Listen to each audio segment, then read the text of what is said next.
Holy moly, we've got a lot to go through in round three. I cannot wait for this round. There's going to be a lot more people making trades. There's a lot of different potential options, and there's a lot of guys that made money, as well as a lot of guys that lost some cash. And we'll just check in my list view. I think this is a great way to kick off my round results video and just give you an idea on the ups and downs of players' pricing and how quickly it can change in either direction. So Connor Watson kicked things off for me. The best score of this season so far across the two rounds, and thank goodness I own that one. I don't own Payne Haas, and he's had back-to-back, two of the best scores this season. I think the second and third probably across the 2 weeks, which is incredible, followed by Callum Ponga's 82, which I had both of those, the Watson and the Ponga, and that helped me out to a 948 score this week, and an improvement of 4,000 ranks overall. I didn't sneak into the top 10,000. We did need Brimson to play a little bit better last night, but thankfully for my side, they did remove a few of those missed tackles, which was very ideal, and a lot of mixes and matches in the last couple of hours with certain players. Corey Horsburgh went up one. We saw the drops. Well, it happened earlier in the weekend, but Lucas went down 7 points, which hurt. Ponga went down 4 points, and that was shown in my round two score, but I did have a nice increase of 6 points for AJ Brimson, who went up to 32, and that made more sense to me. Watching that, there was a couple of missed tackles right at the start of the game, just after he's made that really good run and line break, where they just gave him 2 missed tackles, and he wasn't even separated from the guy, or he didn't even make the tackle, or he was close, but they'll credit him a couple of misses for that, which was frustrating. So I'm glad to see that one drop down to 4 misses and a 32-point score. And I'm seeing a few people saying, "Oh, I'm low-key interested in Brimson," and that's pretty wild to say that. In my opinion, after being an owner and watching that game, he looked great. When he actually ran the footy, he had plenty of speed, plenty of footwork, which was great. But their attack was very lackluster and had no flow in it. So I personally would be waiting to see with Titans players, especially those that require the attacking stats. You saw Tino and Beau Fermor really do well, and I definitely think they are targets this week. If you're interested, they've got some attack in them, and they also have that really, really good base. But to go forward with my side, 10,322 overall is not too bad at all. It's better than where I was at this time last year, which is always a really good thing to check out, guys, is you go into Team Analyzer, you go into 2024, and my name was NRL Fantasy Analysis, which it has been for a long time, and of course, there it is, slow and steady, 757th last year. But if we just go straight down to the bottom to our overall rank history, after the first 2 rounds last year, I was 41,595, and round 3 was moving round for me. I moved all the way up to 7,988, and personally, with the team that I'm going to throw out there in round 3, I very much hope that it is a massive increase, and I do end up beating that round 3 increase. I then pushed or held steady kind of thing, went back a little bit in round 4, then pushed all the way up to 20,000, 15,000, and didn't make my way back into the top 10K till round 7. So personally, if I can be in that top 5K by round 4 and actually stay there and improve, I think I'll have a better season than last year and beat my 757th. There's going to be a few things that need to go correctly for that to happen, but that's just a little snapshot into the start of my year last year. Definitely wasn't as good as how I've begun this year, 14,000 into 10,000 in round 2. So that's pretty important to note. But in terms of price gains and drops, we see Watson up 53k, which is massive and definitely a potential target this week. Isaiah Yeo down 40, and that's hurting my soul. Every time I look at it, he went up $1,000 and then back 40. Gilbert up 24 was an okay pick, obviously. There in the end, without being spectacular. Horsburgh 28k, Hosking 21 with the injury, so that's tough. Seyfarth up 1. Cleary down 14. Humphreys up 85. Wow. Incredible. Lucas up 20 with that awesome score. Rob Toya, 54k with the 38 points for him. Brimson down 7 with the 32. Tamale up 39, which is great. Ponga up 32. Duffy up 20 with the 25 points. Mamazelis up 46, a cracking score from him. Terrell May up 41. Isaiah Yongi down 11 with his 17 was very, very tough. Cole up 6. Hubner up 44. Sandon Smith up 49. And Stafford Toa up 40, which put me in a pretty good position this week with just a couple of misses. With my two Panthers guys, Isaiah Yo and Nath Cleary, they were the tough ones here. And heading back to field mode for round 2, you see there that Isaiah Yo, tough one for sure. Gilbert and Seyfarth, both in the early 40s, not the end of the world. We do hope that both of those guys can improve on that next week. Same with Isaiah Yo. We'll probably get Watson back down with the pack, which just means that we can hopefully get a couple of increased scores from Yo, Gilbert, Seyfarth. Really happy with Horsburgh's points at 58. The 52 minutes, not ideal, but I do think with Hosking out now, especially with Tarpany out this week, we should see a bit of an increase on Horse this week coming, and we'll see how it plays out without Hosking in the side. Overall, it should be a good thing for Horse, and still a great target this week. Seyfarth, a nice bounce back from the 29 for a 42. We're happy with that. And Gilbert, hopefully some more minutes on the horizon. He looked like he's just still a massive workhorse, which is great. Humphreys, wow, Goatfreys, 488k, starting at 350. He's up 138 in 2 weeks and will continue to go up crazy if he can go 50 plus. He'll be up 50k, 60k, 70k if he can continue to do great work. Rob Toyer already up to 332, which is great for a cashy. Tamale, 368, so he's up 68 in total. Lucas there with his 66, and Tamale went down 2 points this morning as well. Lucas is great. He's up near a 53 price point now. And again, guys, that's something you do need to consider when you are looking to trade and make moves, is where they're actually priced at right now. Payne Haas, he's at 880k now, and he's priced well up into he's past mid 60s now. Isaiah Yo was at 866, priced at just under 85. So Haas is up at an 86. What did I say? Priced at an 85. Priced at a 65. Payne Haas is priced at about a 66 right now. So if you're buying Payne, you're expecting him to hit that number of 66 and potentially increase on that. He's averaging 83 right now, which is incredible. Hoskins, 53, apparently with a broken hand or wrist. So that was pretty good.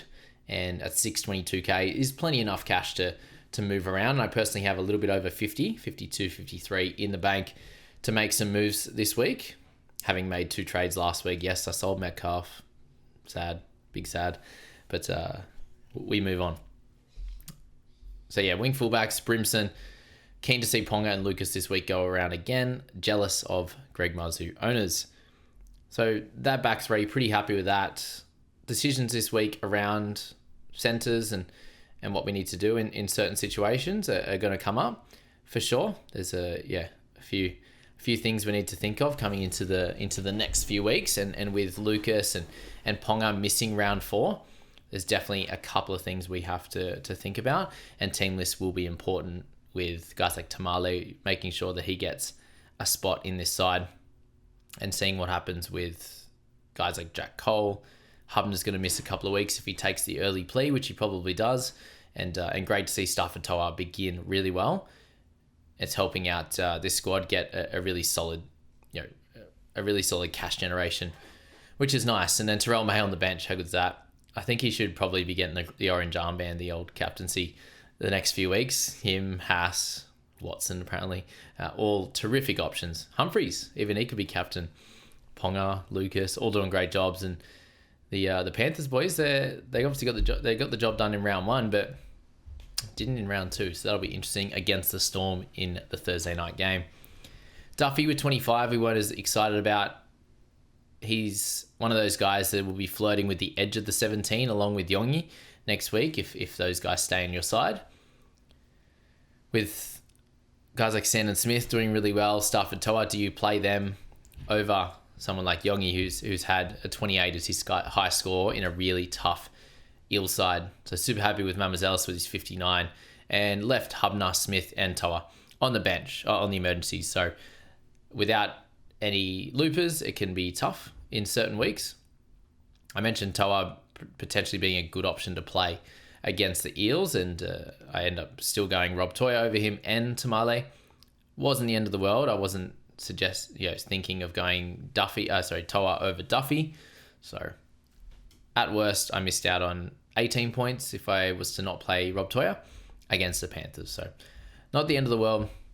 Moving on to next week with the 50 odd K in the bank, Hosking is my main trade that is going to need to happen at that price point to keep the engine rolling and moving into a good situation in terms of scoring and pushing into that top 8, 7, 6,000 in the overall ranks. And it's been tough coming up against the Haas owners and guys like Starling and all these guys that have started really, really well.